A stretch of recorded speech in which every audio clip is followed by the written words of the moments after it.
പപ്പായ കൃഷി ചെയ്യുന്ന പലരും ഫേസ് ചെയ്തിട്ടുള്ള ഒരു പ്രശ്നമായിരിക്കും പപ്പായയുടെ ഇലകൾ ചുരുണ്ടു പോവുക, അതുപോലെ വാട്ടരോഗം, കായ ഉണ്ടാവാതിരിക്കുക, ഇനി കായകൾ വികൃതമായി പോവുക, അങ്ങനെയുള്ള ഒത്തിരി പ്രശ്നങ്ങൾ. അപ്പോൾ ഇത്തരം പ്രശ്നങ്ങളെയൊക്കെ പരിഹരിച്ചുകൊണ്ട് നമ്മുടെ പപ്പായ നല്ല രീതിയിൽ വളർത്തിക്കൊണ്ട് വരാനായിട്ട് ചെയ്യേണ്ട കുറച്ച് കാര്യങ്ങളെക്കുറിച്ചിട്ടാണ് നമ്മുടെ ഇന്നത്തെ വീഡിയോ. വീഡിയോയിലേക്ക് പോകുന്നതിന് മുന്നേ നമ്മുടെ ചാനൽ ആദ്യമായിട്ട് കാണുന്ന ആരെങ്കിലും ഉണ്ടെങ്കിൽ ചാനലൊന്ന് സബ്സ്ക്രൈബ് ചെയ്യാനും അതോടൊപ്പം തൊട്ടടുത്തുള്ള ബെല്ലൈക്കൺ ഒന്ന് എനേബിൾ ആക്കാനും മറക്കരുത്. എല്ലാവർക്കും നമ്മുടെ പുതിയൊരു വീഡിയോയിലേക്ക് സ്വാഗതം. ഒത്തിരി പരിചരണങ്ങളൊന്നും കൊടുക്കാതെ തന്നെ നമുക്ക് നന്നായിട്ട് വളർത്തിക്കൊണ്ട് വരാൻ പറ്റുന്ന ഒരു ഫ്രൂട്ട് പ്ലാന്റ് ആണ് പപ്പായ. ഇപ്പോൾ നമുക്ക് നഴ്സറികളിൽ നിന്നെല്ലാം പല വെറൈറ്റി ഇനത്തിൽപ്പെട്ട ഹൈബ്രിഡ് തൈകളൊക്കെ ലഭ്യമാണ്. ഇനി നാടൻ ഇനത്തിൽപ്പെട്ട പപ്പായയുടെ വിത്താണ് നമ്മൾ നടാനായിട്ട് തിരഞ്ഞെടുക്കുന്നതെങ്കിൽ അങ്ങനെയുള്ള വിത്തുകൾ നന്നായിട്ട് കഴുകിയെടുത്തതിന് ശേഷം ചാരം നല്ലതുപോലെ പുരട്ടി തണലത്ത് വെച്ച് ഉണക്കിയതിന് ശേഷം നമുക്ക് പാകാവുന്നതാണ്. എപ്പോഴും നമ്മൾ ശ്രദ്ധിക്കേണ്ടത് വെള്ളം കെട്ടി നിൽക്കാത്തൊരു ഭാഗത്ത് വേണം നമ്മൾ പപ്പായ നടാനായിട്ട്. കാരണം വെള്ളം കെട്ടി നിൽക്കുകയാണെങ്കിൽ അഴുക്കൽ രോഗങ്ങളൊക്കെ വളരെ പെട്ടെന്ന് തന്നെ നമ്മുടെ ചെടിയെ ബാധിക്കും. വിത്തുകൾ പാകുന്നതിന് മുമ്പ് ഹൈബ്രിഡ് ഇനത്തിൽപ്പെട്ട വിത്തുകളാണെങ്കിൽ പോലും സുഡോമോണക്സ് ലായനിയിൽ മുക്കി വെച്ചതിന് ശേഷം വേണം പാകാനായിട്ട്. ഏകദേശം 2 അടിയോളം നീളവും വീതിയും താഴ്ചയുമുള്ള കുഴിയെടുത്ത് നന്നായിട്ട് അടിവളമൊക്കെ കൊടുത്തതിന് ശേഷം വേണം നമ്മൾ തൈ നടാനായിട്ട്. പിന്നെ എപ്പോഴും നമ്മൾ പപ്പായയുടെ തൈ നടുമ്പോൾ ചരിച്ച് നടുന്നതാണ് ഏറ്റവും നല്ലത്.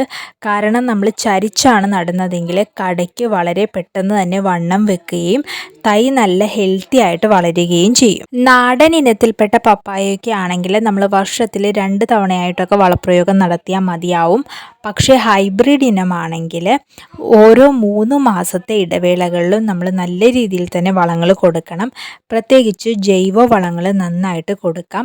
അതിൽ നമുക്ക് പപ്പായയ്ക്ക് കൊടുക്കാൻ പറ്റുന്ന ഏറ്റവും നല്ലൊരു ജൈവവളമാണ് നന്നായിട്ട് ഉണങ്ങി പൊടിഞ്ഞ കോഴിക്കാഷ്ടം. അതുപോലെ തന്നെ പപ്പായയിൽ നന്നായിട്ട് കാൽസ്യം അടങ്ങിയിട്ടുള്ളത് കൊണ്ട് തന്നെ 3 മാസം കൂടുമ്പോൾ 1/4 കിലോ അളവിൽ പൊടിഞ്ഞ കുമ്മായ വസ്തുക്കൾ ചേർത്ത് കൊടുക്കാം. പിന്നെ നമ്മൾ ശ്രദ്ധിക്കേണ്ടത് വളങ്ങൾ കൊടുക്കുമ്പോൾ ചുവട് ഭാഗം ചെറുതായിട്ടൊന്ന് ഇളക്കിയതിന് ശേഷം വേണം വളങ്ങൾ കൊടുക്കാനായിട്ട്. ഒത്തിരി ശക്തിയായിട്ട് നമ്മൾ ചുവട് ഇളക്കി കൊടുക്കരുത്. കാരണം എപ്പോഴും പപ്പായയുടെ വേരുകൾ മുകൾ ഭാഗത്തായിട്ടായിരിക്കും കാണുക. അപ്പോൾ അതുകൊണ്ട് തന്നെ വേരുകൾക്ക് ഡാമേജ് വരാത്ത രീതിയിൽ വേണം ചുവടൊന്ന് ഇളക്കി കൊടുക്കാനായിട്ട്. പിന്നെ പപ്പായയുടെ ഇലകളിൽ പുള്ളിക്കുത്തുകൾ കാണുന്നുണ്ടെങ്കിൽ അത് കാൽസ്യത്തിൻ്റെ ഡെഫിഷ്യൻസി ആയിരിക്കാം. അപ്പോൾ അതിനായിട്ട് നമുക്ക് കാൽസ്യം നൈട്രേറ്റ് സ്പ്രേ ചെയ്ത് കൊടുക്കാം. പിന്നെ പപ്പായയുടെ കായ വികൃതമായി പോകുന്നതും അതുപോലെ കായയുടെ പുറമേ ആയിട്ട് ചെറിയ തരിതരികൾ പോലെ കാണുന്നതും ഒക്കെ ബോറോൺ എന്ന മൂലകത്തിൻ്റെ കുറവ് വരുമ്പോഴാണ്. അപ്പോൾ അതിനായിട്ട് നമുക്ക് ബോറോൺ ചുവട്ടിലായിട്ട് ചേർത്ത് കൊടുക്കാവുന്നതാണ്. അതുപോലെ തന്നെ ഇലകളിൽ മഞ്ഞളിപ്പ് കാണുമ്പോൾ തന്നെ മഗ്നീഷ്യം സൾഫേറ്റ് സ്പ്രേ ചെയ്ത് കൊടുക്കണം. ചില സമയങ്ങളിൽ പപ്പായയുടെ വേരിൽ നിന്ന് തന്നെ ഫംഗസ് ബാധിച്ച് ചെടി മൊത്തത്തിൽ നശിച്ചു പോകുന്നതായിട്ട് കാണാറുണ്ട്. അപ്പോൾ അതിന് നമ്മൾ അടിവളം കൊടുക്കുമ്പോൾ തന്നെ ട്രൈക്കോഡെർമ കലക്കി അതിൻ്റെ കൂടെ ചേർത്ത് കൊടുക്കാം. ട്രൈക്കോഡെർമ ജീവനുള്ള കുമിൾനാശിനി ആയതുകൊണ്ട് തന്നെ അടിവളത്തോടൊപ്പം കൊടുക്കാവുന്നതാണ്. ഇത് വേരിൽ നല്ല രീതിയിൽ തന്നെ പ്രവർത്തിക്കുന്നു. അതുപോലെ തന്നെ നല്ല രീതിയിൽ പൂക്കൾ പിടിക്കാനും കായാകാനും ഒക്കെ നമുക്ക് മൈക്രോ ന്യൂട്രിയൻസിൻ്റെ ഒരു സ്പ്രേ കൊടുക്കുന്നതും നല്ലതാണ്. പിന്നെ ആൺപൂക്കൾ മാത്രമായിട്ടുള്ള പപ്പായ ഉണ്ട്. അതുകൂടാതെ ആൺപൂക്കളും പെൺപൂക്കളും ഉള്ള പപ്പായകളും ഉണ്ട്. പെൺപൂക്കളും മാത്രമുള്ള പപ്പായയും ഉണ്ട്.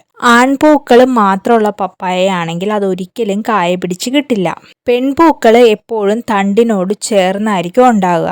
ആൺപൂക്കളാണെങ്കിൽ നീളമേറിയ പൂങ്കുലകളുടെ തണ്ടായിട്ടായിരിക്കും കാണുന്നത്. അപ്പോൾ പപ്പായയിൽ ഇതുവരെ കായപിടുത്തം ഉണ്ടായിട്ടില്ലെങ്കിൽ അത് ആൺപൂക്കൾ മാത്രമായിട്ടുള്ള പപ്പായയാണോ എന്നൊന്ന് ശ്രദ്ധിക്കണം. പിന്നെ പപ്പായയെ നമ്മൾ എല്ലാ ദിവസമോ അല്ലെങ്കിൽ ഒന്നിടവിട്ട ദിവസങ്ങളിലോ ഒക്കെ ഒന്ന് ശ്രദ്ധിക്കണം.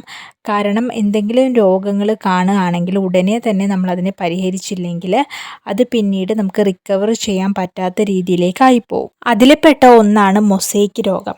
മൊസൈക്ക് രോഗം നമ്മുടെ ചെടിയെ ബാധിച്ചിട്ടുണ്ടെങ്കിൽ നമ്മൾ ആ ചെടി നശിപ്പിച്ച് കളയാണ് ചെയ്യേണ്ടത്. അല്ലെങ്കിൽ ഈ രോഗം പെട്ടെന്ന് തന്നെ നമ്മുടെ മറ്റുള്ള ചെടികളിലും സ്പ്രെഡാവും. വെള്ളീച്ച പോലുള്ള കീടങ്ങളാണ് ഈ ഒരു രോഗത്തെ ഒരു ചെടിയിൽ നിന്നും മറ്റൊരു ചെടിയിലേക്ക് പെട്ടെന്ന് തന്നെ സ്പ്രെഡ് ചെയ്യിക്കുന്നത്. അപ്പോൾ വെള്ളീച്ച പോലുള്ള കീടങ്ങളെ പ്രതിരോധിക്കാനായിട്ട് നമുക്ക് ആഴ്ചയിലൊരിക്കൽ വെളുത്തുള്ളി വേപ്പെണ്ണ മിശ്രിതം സ്പ്രേ ചെയ്ത് കൊടുക്കാം.